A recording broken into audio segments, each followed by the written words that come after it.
नमस्कार, मैं राजस्मृति हूँ और आज मैं आपके साथ एक अविस्मरणीय कहानी साझा करने आई हूँ। यह कहानी है एक असाधारण व्यक्तित्व की, जिनकी जिजीविषा, कर्मठता एवं उपलब्धियां हम सबको गर्व के साथ प्रेरणा देती हैं।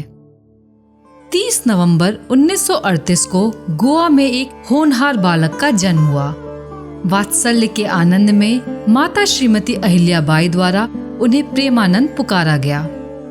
माता ने उन्हें और उनके 6 भाई बहनों को अनुशासन और संस्कृति की उत्तम शिक्षा दी। रोगियों की पीड़ा देखकर प्रेमानंद जी व्यथित होते थे और उन्होंने चिकित्सक बनने का संकल्प लिया और लक्ष्य रखा कि वे विशेष चिकित्सक बनकर जनमानस की सेवा करेंगे। चिकित्सक बनने के अपने सपने और लक्ष्य को पूरा करने के लिए उन्हें मुंबई शहर जाना पड़ा। आर्थिक विपन्नता और पढ़ाई की जगह न होने के बावजूद उन्होंने अपने लक्ष्य पर ध्यान केंद्रित रखा। पारिवारिक सदस्यों, मित्रों और छात्रवृत्तियों के सहयोग से युवा प्रेमानंद डॉक्टर प्रेमानंद रमानी बन गए। उस समय किसी ने स्पाइनल सर्जरी का नाम भी नहीं सुना था, लेकिन डॉक्टर रमानी ने न्यूरोस्पाइनल सर्जन बनने का विचार किया। जल्द ही वे इंग्लैंड पहुंचे और वहां 5 साल तक कड़ी मेहनत की। विश्वविद्यालय में अनुसंधान के साथ साथ क्लिनिकल मेडिसिन का अध्ययन भी किया।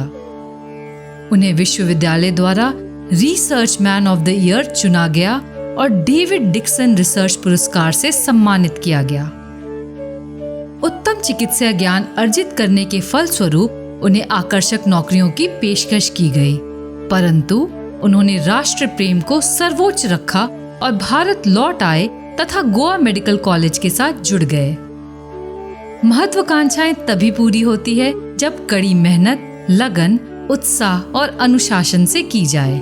वे पुनः मुंबई लौट आए और लोकमान्य तिलक मेडिकल कॉलेज एवं सायन चिकित्सालय में काम शुरू किया, जहां उन्होंने नई ऑपरेटिव तकनीकों का विकास किया, उपकरण और इम्प्लांट्स का आविष्कार किया और साथ ही एशिया का पहला बोन बैंक स्थापित किया।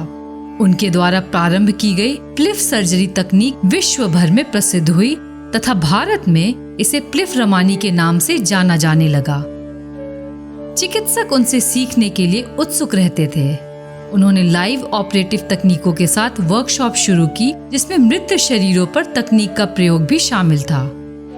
ये वर्कशॉप इतने लोकप्रिय हो गए कि विदेशी चिकित्सक भी इसमें शामिल होने लगे। उन्होंने अपने ज्ञान को अपने तक सीमित नहीं रखा, बल्कि सभी छात्रों को शल्य चिकित्सा ज्ञान के नवचरों के साथ पल्लवित कर एक सच्चे शिक्षक की भूमिका का निर्वहन भी किया। उन्होंने मुंबई में एक फ्लैट खरीदा ताकि बाहर से आए हुए छात्र आराम से रह सके। प्रशंसाएं होने लगी और सम्मान मिलने लगे।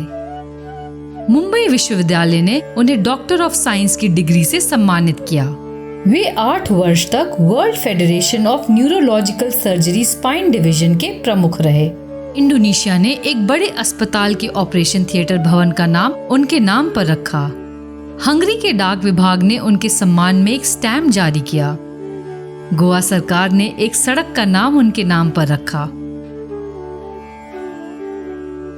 वे पहले एशियाई नागरिक थे जिन्हें अमेरिकी Paul Bussy best teacher award और अमेरिकन न्यूरोसर्जिकल सोसाइटी से वॉल्टर डैंडी मेडल के साथ लाइफ टाइम अचीवमेंट अवार्ड मिला। गोवा सरकार ने उन्हें उच्चतम नागरिक सम्मान गोमंत विभूषण से सम्मानित किया। वे दौड़ना और पहाड़ों पर चढ़ना पसंद करते हैं। वे राष्ट्रीय व अंतर्राष्ट्रीय मैराथनों में भाग लेते रहे हैं। उन्होंने 100 मैराथन दौड़ पूरी की है, मुंबई अल्ट्रा मैराथन दौड़ी है और सह्याद्री की सबसे ऊंची चोटी कलसूबाई शिखर पर चढ़ाई की है।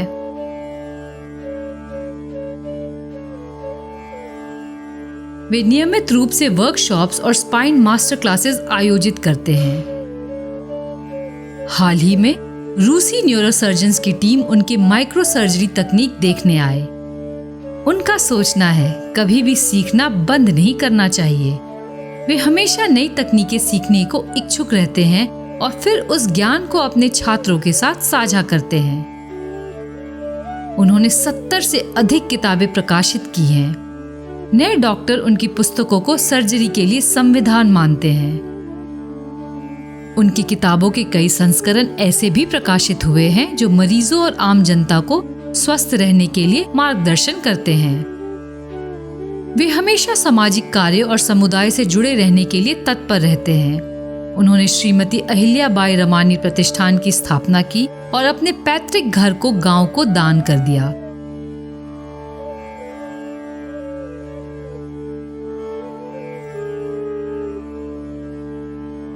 अब वहां बच्चों का खेल कक्ष, बागीचा, चिकित्सा कक्ष, सामुदायिक हॉल, मुफ्त पुस्तकालय और सुसज्जित जिम्नेजियम है। उन्होंने वाड़ी तलवाड़ी में एक क्रिकेट मैदान और ओपन बैडमिंटन कोर्ट भी बनवाया। युवाओं में स्वास्थ्य के प्रति जागरूकता फैलाने के लिए उन्होंने डॉक्टर रमानी गोवा मैराथन की शुरुआत की, जिसमें स्थानीय और अंतर्राष्ट्रीय धावक भाग लेते हैं।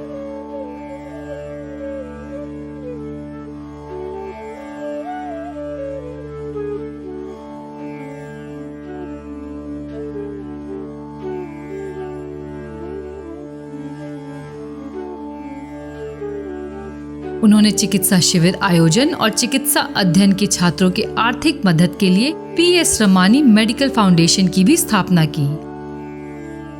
गांव वाले उन्हें भगवान के बाद दूसरे स्थान पर मानते हैं और प्रेमानंद इस भूमिका को ईमानदारी से निभाते भी हैं। वे नई चीजें सीखने में हमेशा सक्रिय रहते हैं। हाल ही में उन्होंने पियानो सीखना शुरू किया। लंदन में फोटोग्राफी सीखी और तबला भी बजाते थे। वे व्यायाम, दौड़, ट्रेनिंग, पियानो, किताबें लिखना, व्याख्यान देना, सांस्कृतिक कार्यक्रम और मुख्य रूप से मरीजों की देखभाल का आनंद लेते हैं। एक और महत्वपूर्ण बात यह है कि उनकी पत्नी प्रतिमा ने उनका पूरी तरह समर्थन किया। उन्होंने अपने व्यक्तिगत पेशे को त्याग कर समर्पित गृहिणी बनकर घर परिवार की देखभाल की। अपने नेक इरादों के कारण डॉक्टर प्रेमानंद रमानी ने लोगों का प्यार और राज्य का सम्मान अर्जित किया है। आज हो या कल, गोवा, मुंबई और विश्व भर में लोग उन्हें ध्रुव तारे की तरह सम्मान देते हैं। जैसे सुश्रुत हमारी पुरातन चिकित्सा सर्जरी के पिता हैं, वैसे ही doctor PS Ramani neurospine surgery के जनक माने जाते हैं।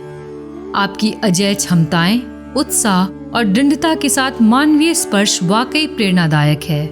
मैं राजस्मृति आपको नमन करती हूँ। उम्र भले ही बढ़ रही हो, लेकिन आप आज भी युवा हैं। 85 वर्ष की आयु में भी आपकी ऊर्जा और उत्साह अद्वितीय है।